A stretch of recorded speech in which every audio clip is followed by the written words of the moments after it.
Hello friends, welcome back to PC study channel. Friends, आज हम लोग जो है Bihar board 12th physics objective का जो है 8वां क्लास करने जा रहे हैं। और हम लोगों ने अभी तक जो है फिजिक्स ऑब्जेक्टिव का 7 क्लास कंप्लीट कर लिया है, जो आपको प्लेलिस्ट में मिल जाएगा। राइट। और हम लोगों ने अभी तक जो है केमिस्ट्री और हिंदी का जो है कुछ ऑब्जेक्टिव क्लास कंप्लीट कर लिया है, वो भी आपको प्लेलिस्ट में मिल जाएगा। राइट। तो जा करके ज़रूर देखिएगा, जिससे आपका सारा क्वेश्चन जो है प्रॉपर तरीके से कंप्लीट हो। राइट। बाकी जैसे जैसे क्लास आते जाएगा वैसे वैसे क्लास आपको प्लेलिस्ट में मिल जाएगा। राइट। और हम लोगों ने अभी तक जो है यहाँ पे मैथ, बायोलॉजी और इंग्लिश ऑब्जेक्टिव का क्लास स्टार्ट नहीं किया है, और जल्द ही स्टार्ट हो जाएगा। और इसका क्लास जैसे जैसे होते जाएगा वैसे वैसे आपको प्लेलिस्ट में मिल जाएगा। तो यहाँ पे सारे सब्जेक्ट्स का ऑब्जेक्टिव आपको कवर कराया जाएगा और इम्पोर्टेंट क्वेश्चंस। राइट। तो एक भी क्वेश्चंस बाहर नहीं आने वाला है, तो बिल्कुल भी टेंशन मत लीजिए। बट आपको सारे क्वेश्चंस जितने भी यहाँ पे वीडियोस आएंगे सभी सब्जेक्ट्स का आप लोग ज़रूर देखिएगा, जिससे आपका प्रॉपर तरीके से जो है तैयारी हो सके ऑब्जेक्टिव का। आप लोगों को पता होगा कि कितना जो है इंपॉर्टेंट ऑब्जेक्टिव है, क्योंकि यहाँ पे 50% ऑब्जेक्टिव कर दिया गया है।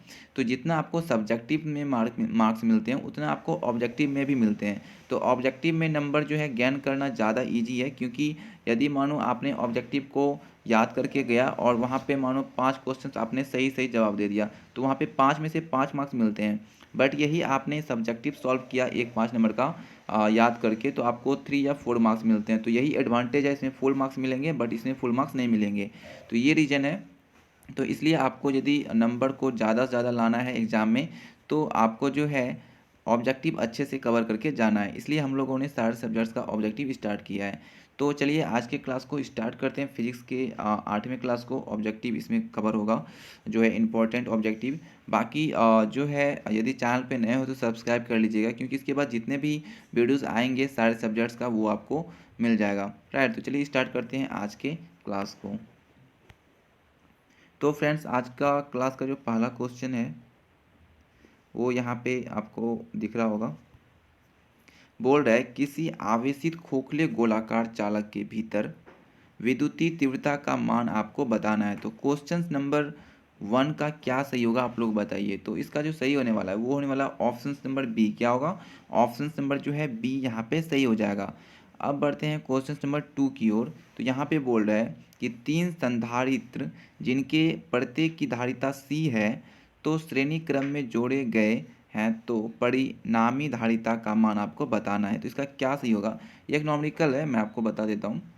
जैसे आपको कैसे सॉल्व करना है, जैसे आपने पढ़ा होगा 1/c इज इक्वल टू, यहाँ पे 3 संधारित्र बोल रहा है तो 3 आपको यहाँ पे श्रेणी क्रम में जोड़ देना है। राइट। जब आप इसको जोड़ोगे तो इसको एलसीएम ले लेना, नीचे वाले को इसको एलसीएम लेने के बाद अब क्या करना है, जैसे आपने एलसीएम लेते हो तो यहाँ पे सी से सी कैंसिल आउट हो जाएगा और ऊपर वाले से गुना करेंगे तो 1 हो जाएगा। उसी तरह फिर इसको इससे जो है डिवाइड करेंगे 1 होगा, फिर इसको इससे गुना कर देंगे तो 1 हो जाएगा यहाँ पे। तो टोटल यहाँ पे कितना हो गया मैं आपको दिखा देता हूँ, 3:3 यहाँ पे जो है सी हो गया। ठीक है। तो अब मैं आपको दिखाता हूँ। यहाँ पे जो है जैसे यहाँ पे क्या हो गया, 3/सी ये हो गया। तो अब यहाँ पे क्या होगा, सी इज इक्वल टू क्या होगा, सी इज इक्वल टू हो जाएगा, ये सी ऊपर चला जाएगा और 3 जो है नीचे आ जाएगा। तो ये आंसर हो जाएगा c/3। क्या होगा? c/3 जो है आंसर आ जाएगा। तो आपका जो ऑप्शन नंबर सही होने वाला है वो होने वाला है ऑप्शन नंबर सी। क्या हो जाएगा यहाँ पे c/3। तो इस तरह से आपको निकालना है। बाकी आप लोग सॉल्व कीजिएगा, कोई भी डाउट है ज़रूर पूछिएगा आप। ठीक है। तो इसका जो सही होगा वो होगा option number c/3।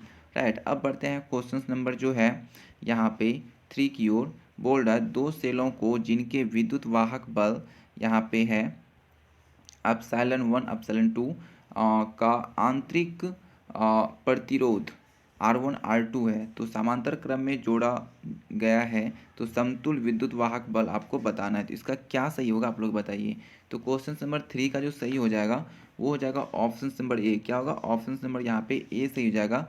ε1 into R1 plus R2 divided by R1 plus R2। Right. तो इसका जो है ऑप्शन नंबर ए सही हो जाएगा। अब बढ़ते हैं क्वेश्चन नंबर 4 की ओर। बोल रहा है एक लौह चुंबकीय पदार्थ की चुंबकशीलता है, तो आपको ये बताना है क्या सही होने वाला है। क्वेश्चन नंबर 4 का जो सही होगा वो हो जाएगा ऑप्शन नंबर ए। राइट। क्या होगा? ऑप्शन नंबर ए सही हो जाएगा म्यू ग्रेटर ग्रेटर देन 1। ठीक है, चलिए अब बढ़ते हैं क्वेश्चन नंबर 6 की ओर। तो यहाँ पे क्या बोल रहा है कि विद्युत हीटर में जिस तत्व, सॉरी यहाँ पे 5 नंबर छूट गया, क्वेश्चन नंबर 5 देखेंगे हम लोग। तो बोल रहा है ध्रुव प्रबलता का SI मात्रक आपको बताना है, तो इसका क्या होगा आप लोग बताइए। तो क्वेश्चन नंबर 5 का जो सही हो जाएगा वो हो जाएगा ऑप्शन नंबर बी। क्या होगा, ऑप्शन नंबर बी जो है सही हो जाएगा। अब बढ़ते हैं क्वेश्चन नंबर जो है 6 की ओर। बोल रहा है विद्युत हीटर में जिस तत्व का व्यवहार किया जाता है वह जो है आपको बताना है। तो क्वेश्चन नंबर जो है 6 का क्या सही होगा आप लोग बताइए। तो इसका जो सही होने वाला है वो होने वाला ऑप्शन नंबर डी, नैक्रोम। नेक्रोम का यहाँ पे जो है उपयोग किया जाता है विद्युत हीटर में। ठीक है, चलिए अब बढ़ते हैं क्वेश्चन नंबर 7 की ओर। बोल रहा है शोषित विद्युत ऊर्जा आपको बताना है इसमें। ठीक है, क्वेश्चन नंबर 7 का जो सही होगा वो हो जाएगा ऑप्शन नंबर ए, विभवांतर के समानुपाती। राइट, विभवांतर के समानुपाती। अब बढ़ते हैं क्वेश्चन नंबर 8 की ओर। बोल रहा है कि व्हीट स्टोन ब्रिज से मापा जाता है। व्हीट स्टोन ब्रिज से क्या मापा जाता है ये आपको बताना है, और ये इंपॉर्टेंट क्वेश्चन है। क्वेश्चन नंबर 8 का जो सही होगा वो हो जाएगा ऑप्शन नंबर यहाँ पे जो है सी, उच्च तथा निम्न प्रतिरोध। क्या होगा, उच्च तथा निम्न प्रतिरोध। अब बढ़ते हैं क्वेश्चन नंबर 9 की ओर। बोल रहा है एक विद्युत धारा का समीकरण I is equal to 0.6 sign जो है 100πt माइनस यहाँ पे से निरूपित होता है, तो विद्युत धारा की आवृत्ति आपको बताना है। तो क्वेश्चन नंबर 9 का क्या सही होगा आप लोग बताइए। तो इसका जो सही होने वाला है वो होने वाला ऑप्शन नंबर ए, 50π। क्या हो जाएगा, 50π इसका सही आंसर होगा। अब बढ़ते हैं क्वेश्चन नंबर जो है यहाँ पे 10 की ओर, क्वेश्चन नंबर 10 की ओर। तो बोल रहा है प्रतिघात का मात्रक आपको बताना है। तो क्वेश्चन नंबर 10 क्या कर रहा है, प्रतिघात की ओर जो है प्रतिघात का मात्रक आपको बताना है। तो इसका जो सही होने वाला है वो होने वाला है यहाँ पे ऑप्शन नंबर ए, इसका सही हो जाएगा ओम। प्रतिघात का मात्रक क्या होगा, ओम होगा। अब बढ़ते हैं क्वेश्चन नंबर 11 की ओर। बोल रहा है शीर्ष धारा आई नोट और वर्गमूल धारा IRMS से संबंध आपको बताना है। दोनों के बीच संबंध क्या है ये आपको बताना है। क्वेश्चन नंबर 11 का जो सही होगा वो हो जाएगा D number, I naught is equal to IRMS divided by R2, sorry √2। चलिए अब बढ़ते हैं क्वेश्चन नंबर 12 की ओर। बोल रहा है एक निकट दृष्टि दोष से ग्रसित व्यक्ति स्पष्ट देखने के लिए व्यवहार करता है। तो निकट दृष्टि दोष को दूर करने के लिए कौन से लेंस का आवश्यकता होती है ये आपको बताना है। तो क्वेश्चन नंबर 12 का जो सही होगा वो हो जाएगा ऑप्शन नंबर बी। क्या होगा, ऑप्शन नंबर बी से हो जाएगा अवतल लेंस। राइट, अब बढ़ते हैं क्वेश्चन नंबर जो है 13 की ओर। बोल रहा है कांच से हवा में प्रवेश करते समय कांच का क्रांति कोण सबसे कम होता है। तो 13 का क्या सही होगा आप लोग बताइएगा। तो इसका जो सही होने वाला है वो होने वाला ऑप्शन नंबर जो है डी, बैगनी रंग के लिए। ठीक है, चलिए अब बढ़ते हैं क्वेश्चन नंबर 14 की ओर। बोल रहा है एक पतले प्रिज्म जिसका अपवर्तनांक म्यू है तो न्यूनतम विचलन कौन होता है। तो बताइए इसका क्या सही होगा। क्वेश्चन नंबर जो है यहाँ पे 14 का सही होने वाला है ऑप्शन नंबर बी। क्या होगा, ऑप्शन नंबर बी से हो जाएगा μ-1 × A। राइट, अब बढ़ते हैं क्वेश्चन नंबर जो है 15 की ओर। बोल रहा है प्रकाश के अनुप्रस्थ तरंग प्रकृति की पुष्टि करता है। तो क्वेश्चन नंबर 15 का क्या सही होगा आप लोग बताइए। तो इसका जो सही होने वाला है वो होने वाला है ऑप्शन नंबर सी, ध्रुवन। क्या होगा, ऑप्शन नंबर सी से हो जाएगा ध्रुवन। चलिए अब बढ़ते हैं क्वेश्चन नंबर जो है यहाँ पे 16 की ओर। बोल रहा है एक लेंस μ = 1.5 का नाभ्यंतर हवा में 20 सेंटीमीटर है। इसका नाभ्यंतर और माध्यम में जिसका अपवर्तन 1.5 हो जाता है। तो इसका क्या सही होगा आप लोग बताइए। क्वेश्चन नंबर 16 का जो सही होगा वो हो जाएगा यहाँ पे ऑप्शन नंबर डी। क्या होगा, ऑप्शन नंबर डी से हो जाएगा इन्फिनिटी। राइट, चलिए अब बढ़ते हैं क्वेश्चन नंबर यहाँ पे जो है 17 की ओर। तो यहाँ पे क्या बोल रहा है, विद्युत चुम्बकीय तरंग के संचरण की दिशा है। तो क्वेश्चन नंबर 17 का क्या सही होगा आप लोग बताइए। तो इसका जो सही होने वाला है वो होने वाला option number D, epsilon E vector multiply B vector के समांतर। क्या होगा, E vector multiply B vector के समांतर। चलिए अब बढ़ते हैं क्वेश्चन नंबर जो है 18 की ओर। बोल रहा है चुंबकीय क्षेत्र बी तथा विद्युतीय क्षेत्र ई के अनुपात B/E का मात्रक आपको बताना है। तो क्वेश्चन नंबर 18 का क्या सही होगा आप लोग बताइए। तो इसका जो सही होने वाला है वो होने वाला ऑप्शन नंबर जो है यहाँ पे बी, M पर मीटर। राइट, सॉरी S पर मीटर, सेकेंड पर मीटर बोल सकते हैं। ठीक है, चलिए अब बढ़ते हैं क्वेश्चन नंबर जो है यहाँ पे उत्सर्जित क्वेश्चन नंबर 19 उत्सर्जित फोटो इलेक्ट्रॉन की ऊर्जा निर्भर करती है। मतलब फोटो इलेक्ट्रॉन की ऊर्जा निर्भर करती है, तो आपको ये बताना किस पर करती है। तो क्वेश्चन नंबर 19 का जो सही होगा वो होगा ऑप्शन नंबर यहाँ पे बी, प्रकाश के तरंग दैर्ध्य पर। किस पे करता है? प्रकाश के तरंग दैर्ध्य पे। अब बढ़ते हैं क्वेश्चन नंबर 20 की ओर। बोल रहा है इनमें से कौन आवेशित रहित है, इनमें से कौन आवेशित रहित है, ये आपको बताना है। क्वेश्चन नंबर 20 का जो यहाँ पे सही होने वाला है वो होने वाला ऑप्शन नंबर सी, फोटोन का, राइट। चलिए अब बढ़ते हैं क्वेश्चन नंबर 21 की ओर। बोल रहा है हाइड्रोजन स्पेक्ट्रम की कौन सी श्रेणी अवरक्त भाग में नहीं पड़ती है। तो क्वेश्चन नंबर 21 का जो सही होने वाला है वो होने वाला ऑप्शन नंबर डी, लाइमैन श्रेणी। क्या होगा? लाइमैन श्रेणी। अब बढ़ते हैं क्वेश्चन नंबर 22 की ओर।